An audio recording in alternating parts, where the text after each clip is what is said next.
పెట్టిన శిల్పక పండ్లు తేనె మామిడి పండ్లు తీయంగా దిందామె తీరొక పండ్లు చిలక నేరేడు పండ్లు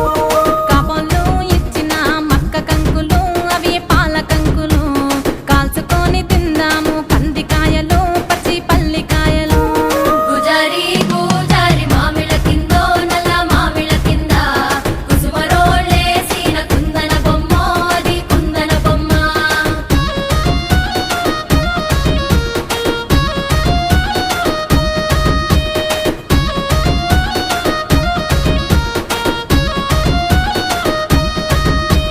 బెస్తలు పెట్టిన పచ్చి చేపలు అవి వట్టి చేపలు